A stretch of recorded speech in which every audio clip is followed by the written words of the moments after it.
All right, joined now by American Christian missionary Kate Bartow. Kate, how are you? I'm good. How are you doing? Good. Kate's been in Haiti now for several days trying to help people on the ground there after this massive earthquake struck. So, Kate, well, first of all, you had a crazy situation happen that you detailed on your social media. We're going to get into that, where you guys were surrounded by like 40 or 50 guys. I want to talk about that. But first, just tell me real quick, give me the synopsis of what's it like on the ground in Haiti right now. I know it's been a couple of weeks here since everything happened, and the news has shifted to Afghanistan, but there's still a lot going on there in Haiti. Yeah, there is a lot going on. Basically, things are destroyed and people got crushed in their homes, and because of infection, right? You've seen that firsthand.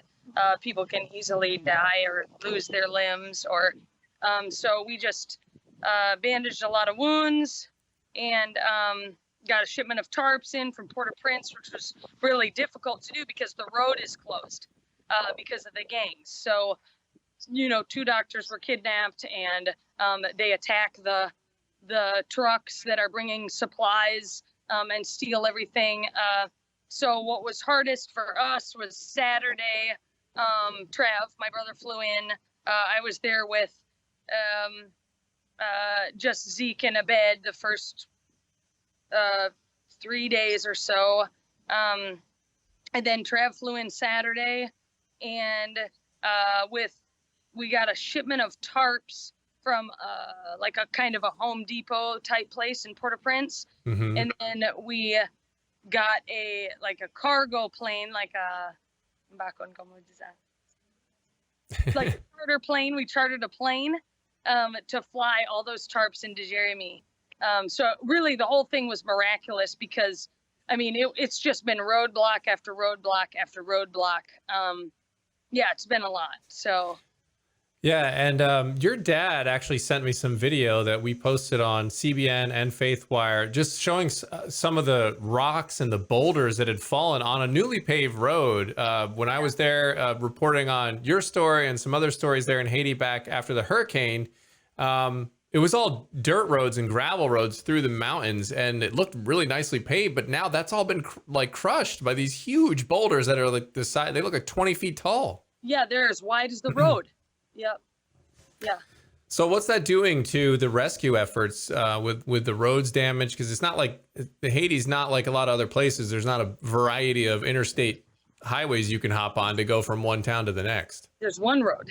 Yeah. So it's been very, very difficult, which is why it's been such a slow process getting aid to these small villages. Yeah. It's not easy to get to, especially now that there's no road. So if you're not using a helicopter or an airplane, you're not going to get there. So. Yeah. And you had a great effort, by the way, of fundraising. I saw that it looks like you just posted on social media you're close to $20,000. And this is just from strangers, just through social media. Well, obviously friends, but then in friends of friends, on social media. So talk about that. And that, it has been unbelievable. And that's not including checks and things that have been mailed. So I'm guessing Poppy Seed and I did we kind of did a guesstimate, and we think it's probably closer to 30. Wow. 30 grand.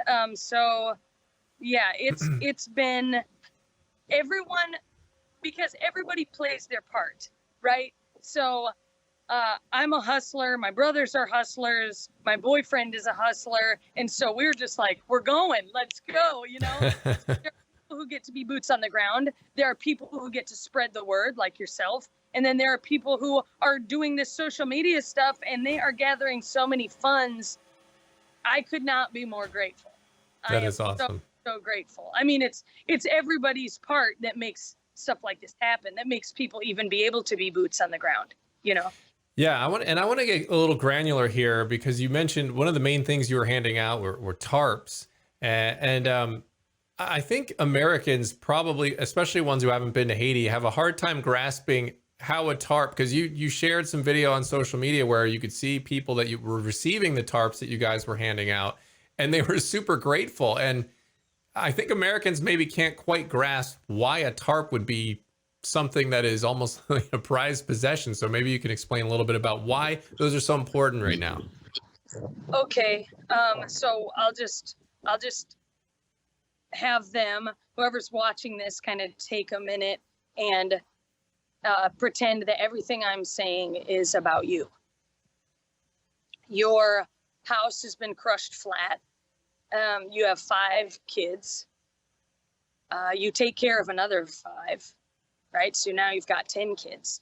And the roads where you would go and buy something at Home Depot are totally blocked, right? Because you can't get there because people will shoot you. And then somebody comes in and they bring you 2, 3, 4 tarps. That's why it's so important. Yeah. Yeah. And people just you live just have to put yourself in people's shoes. Yeah. And they also don't, a lot of the houses are, at least where I saw it in Jeremy, where I was following you along, a lot of the houses are just so makeshift already. Yeah.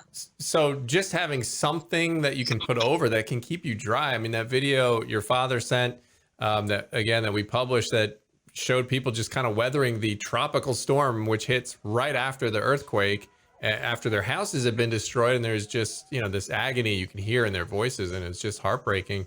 But what they were clinging to were tarps. I mean, that was all they had. Tarps with some sticks, holding them up so that at least kept them somewhat dry. Obviously, in a tropical storm, it's not going to be that successful. But on a typical rain, you can probably avoid a lot of the rain and keep the leaks from coming in and things of that nature. So, but you mentioned these gangs, Kate, and that now you said in one of your videos that desperate people do desperate things, and obviously Haiti, there's so much good. There's so many good people. You shared stories of, and I'll ask you about this in a minute, but about people you gave tarps to, and they said, you know what, give it to somebody else. They need it even more than I do.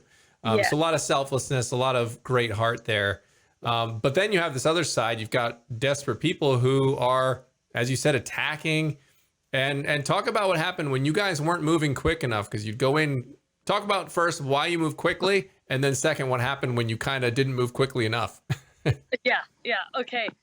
So one, being white is difficult to get anything done in Haiti because you're just easy to spot. Mm-hmm.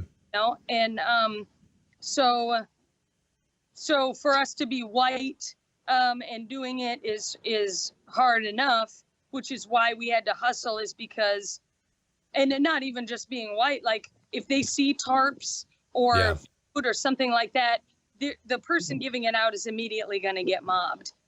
So we had to hustle, and we had to move, and we had to do it really, really early mornings because we didn't want to get mobbed, right? Which is what eventually happened that one morning, because we didn't get out of there fast enough.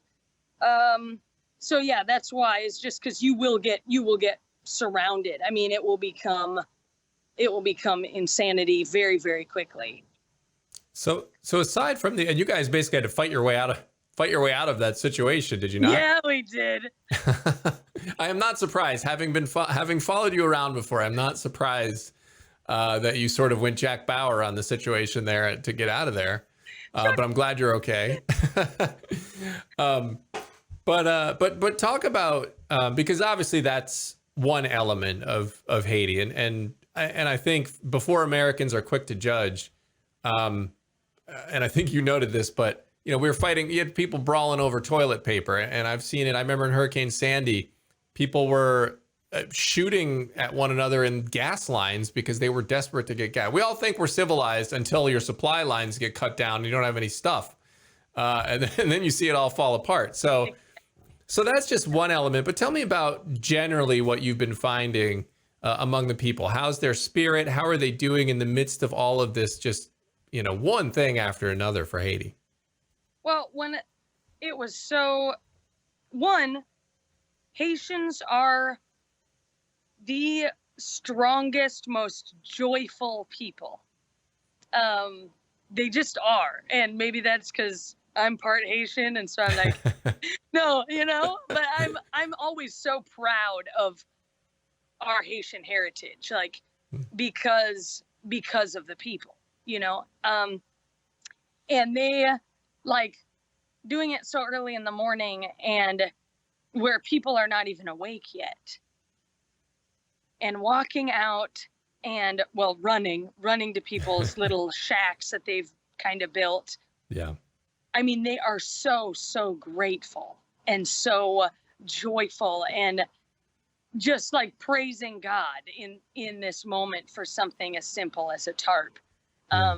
It's very humbling, but overall, people are just still chugging along. I mean, they're still doing the most and the best that they can do, as they always do, Yeah. But overall, they're very joyful and they're very grateful, and everybody wants to help and chip in. And like right now, some of my different friends are taking tarps. They get bundles of tarps and they're taking them out, and Richard, he's delivering. And so the Haitian people are helping the Haitian people, which is very, very important for me. Yeah, that's great. That's fantastic. So what are the areas of need right now? What are you guys focused on? Mostly tarps. I'm not a big fan of putting money into things that are so, how do you say that? Short term, right? As a tarp or food but when it's life or death, you have to focus on the short term. Right. And so we're focusing on tarps, still doing medical supplies, and then little kits, like kits of food and things. And the reason everyone wants to donate things, but it really, when you are constantly donating things to a country, especially a third world country, you're crushing the economy even more. Yeah.